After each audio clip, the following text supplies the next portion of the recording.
Friends, we are very happy to inform you that e-modules are prepared for B.Ed program at Telangana by the School of Education, Osmania University under Pandit Madan Mohan Malaviya National Mission on Teachers and Teaching Scheme MHRD New Delhi. It's indeed our pleasure to share with the teacher educators and the prospective teachers and get maximum benefit out of it. It's a first of its attempt by us. We continue to add many more such lessons to share with you all. I am Dr. B. Bhagyamma, working as Assistant Professor in Department of Education, Osmania University. Today I am going to discuss about social science topic. From social science, the topic is society and political processes. According to Robert H. Jackson, political process, it is not the function of our government to keep the citizens, to keep the government from falling into error. Democracy runs through in systematic structure. In every democratic country, there is a political system, and political process is most appropriate tool to analyze the political system. The political processes of the formulation and administration of public, usually by interaction between social groups and political institutions, or between political leadership and public opinion based on the politics of the concerned present society. Political processes receive information and signals from the environment and then transfer the information and signals into authoritative or reliable in general. Political process includes different realistic originators like elections, attitude, voting, behavior, political participation, leadership, political recruitment, mass media, etc. Political process is an essentially liberal, interactive contingency study that focus on the relations between governments and their challenges. It is a study of political actions designed to attain a purpose by the use of political power or by activity in political channels. Specifically in political organization, in election and lobbying, election and lobbying. So the term political processes is coined by sociologists. It is an analysis related to movement or uprising in a particular field which change the trends and create a new scope.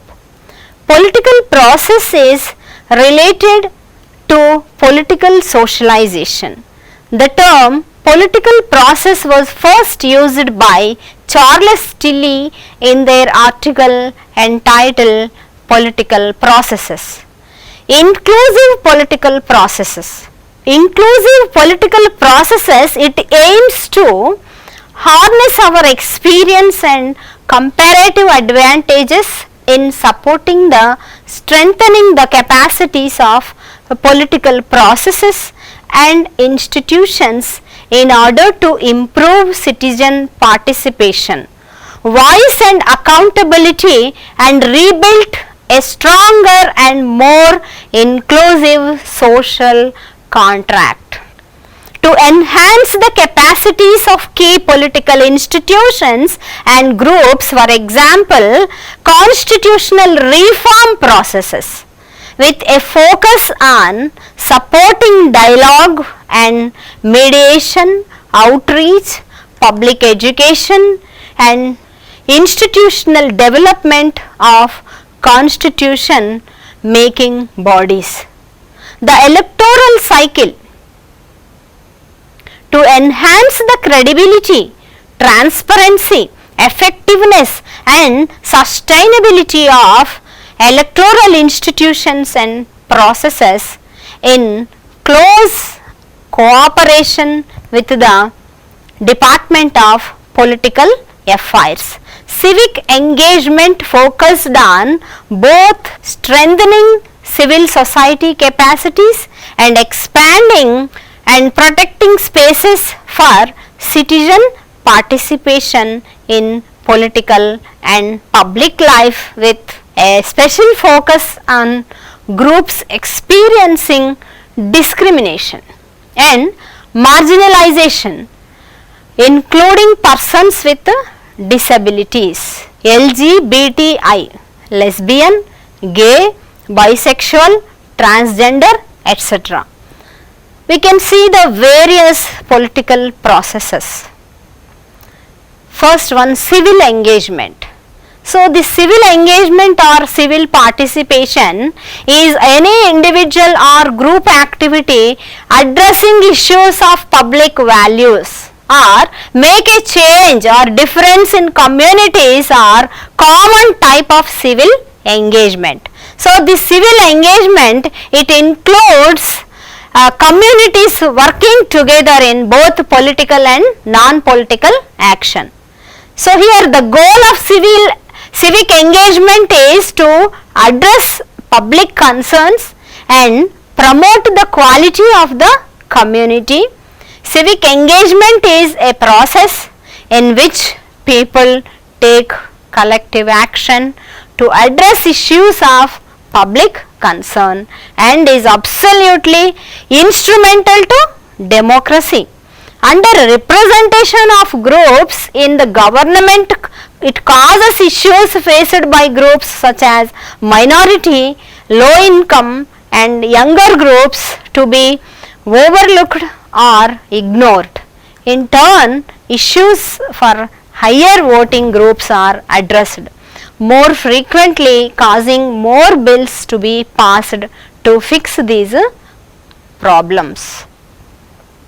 So, this civic engagement, it helps the emergency of diversity democracy, which is defined as a way to influence agency decisions from ways besides voting. Second one, constitutional amendment. A constitutional amendment is a modification of the constitution of a polity, organization or other type of entity. Amendments are often interwoven into the relevant section of an existing constitution, directly altering the text. So, they can be appended to the constitution as supplemental additions, thus changing the frame of government without altering the existing text of the document. The process of addition, variation or repeal of any part of the constitution by the parliament under its constituent power is called amendment of the constitution. The procedure is laid out in Article 368. An amendment bill and be passed by each house of the parliament by the majority of the membership of that house when at least 2/3 members are present or voted. So, in addition to this, certain amendment which pertain to the federal nature of the constitution must be ratified by the majority of the state legislature. And third one, electoral cycle support.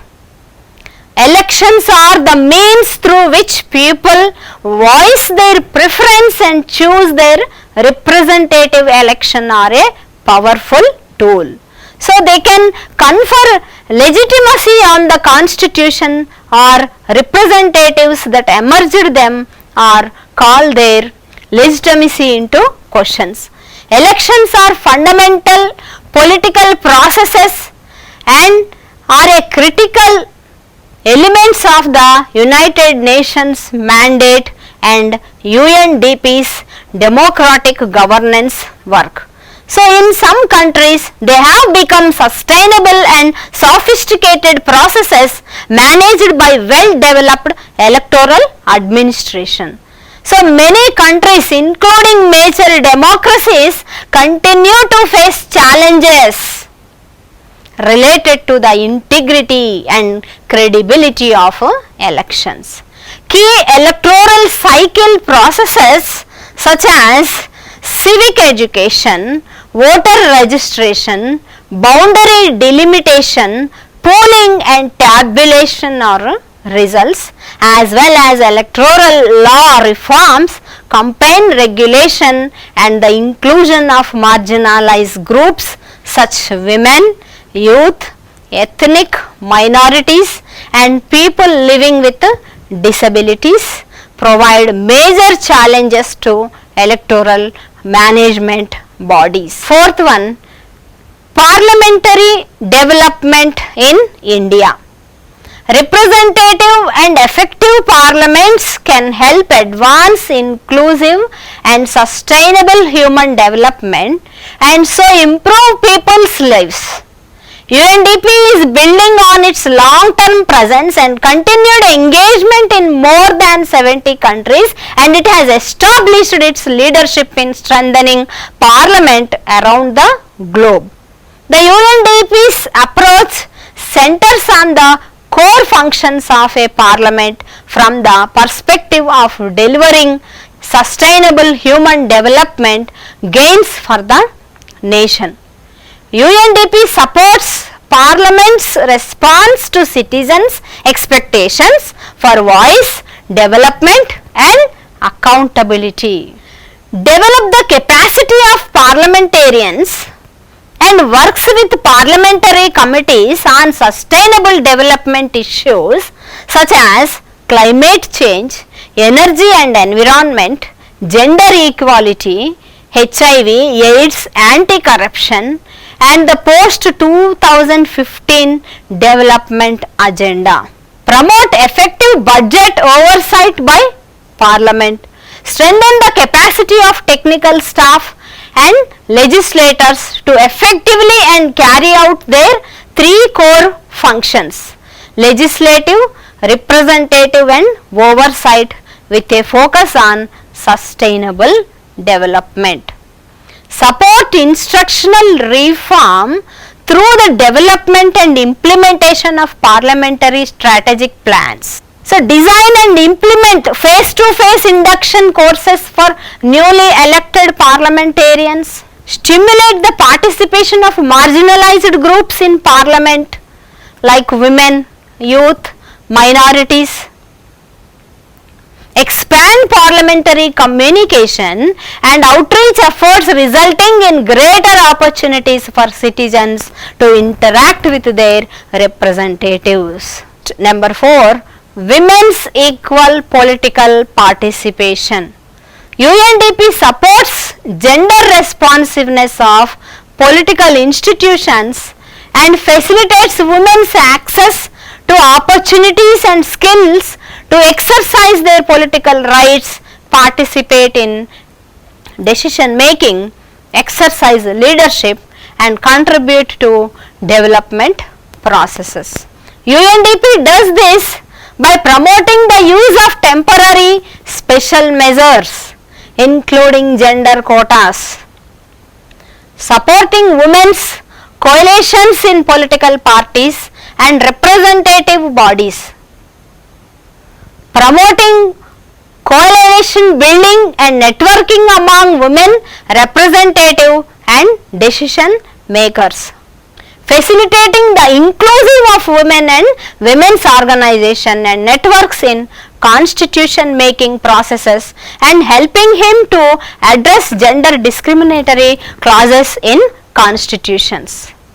Supporting gender sensitive parliament through induction training for MPs on gender issues, mainstreaming gender impact reviews into parliamentary committee work, gender analysis of proposed laws, the introduction of tools for gender sensitive sensitive budgets, support for cross-party women's causes and women's mentoring programs. To fifth one, rule of law, justice, security and human rights. Strengthening the rule of law and promoting human rights are cornerstone of the Indian Parliament and work to achieve a sustainable human development and eradicate extreme poverty.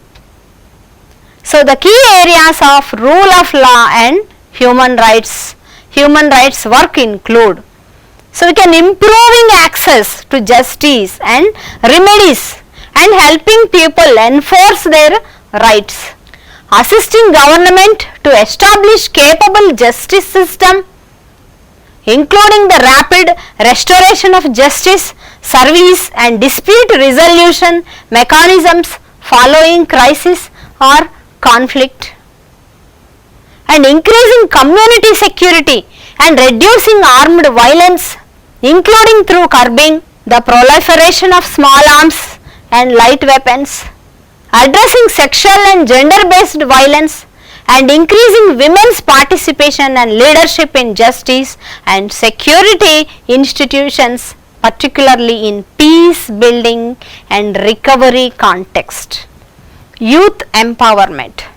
In response to the worldwide phenomenon of young men and women calling for meaningful civic, economic, social and political participation, recognizes the involvement of young men and women in participatory decision making and development processes as vital to achieving sustainable human development. Crisis response, crisis management.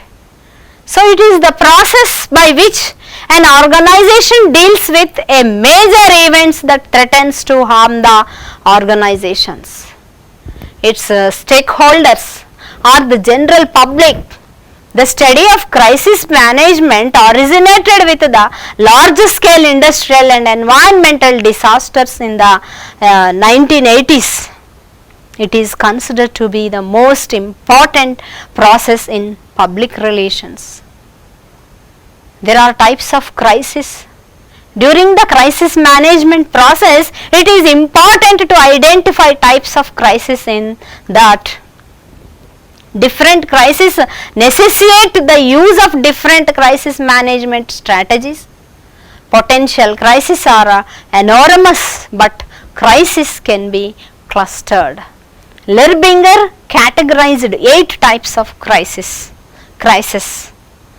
1. Natural disaster, technological crisis, confrontation,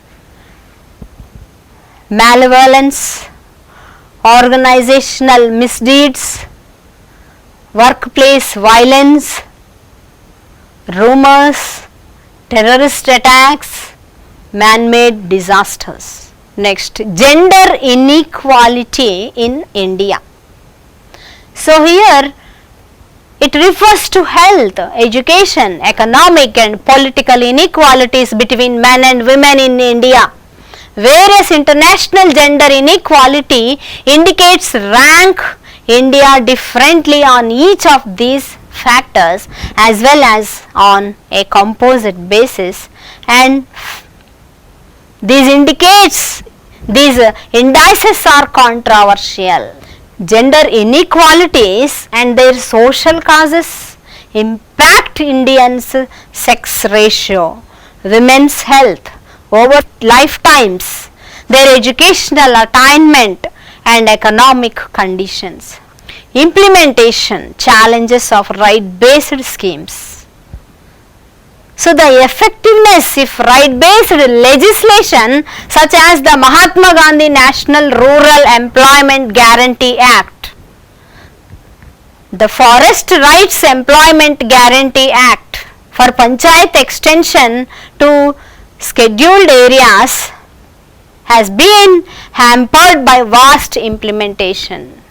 Reducing corruption is a key priority for India's government. Rising vulnerability to climate change and disaster. India is one of the most disaster prone countries in the world, and it is estimated the country loses about 2% of its GDP to disasters. Around and 68% of cultivated land in India is prone to drought of varying intensive, and 12% of total land in flood prone. Diverse factors, natural and human induced adverse geoclimatic conditions, topographic features, environmental degradation, population growth, urbanization and industrialization play huge role in acceleration the intensity and frequency disasters, resulting in huge economic losses and human casualties. Conclusion: politics is part and parcel of environmental management. This calls for integration of political and environmental aspects in environmental management. It also calls for proper understanding of legislations and other political aspects in order to ensure effective and sustainable management process. Thank you.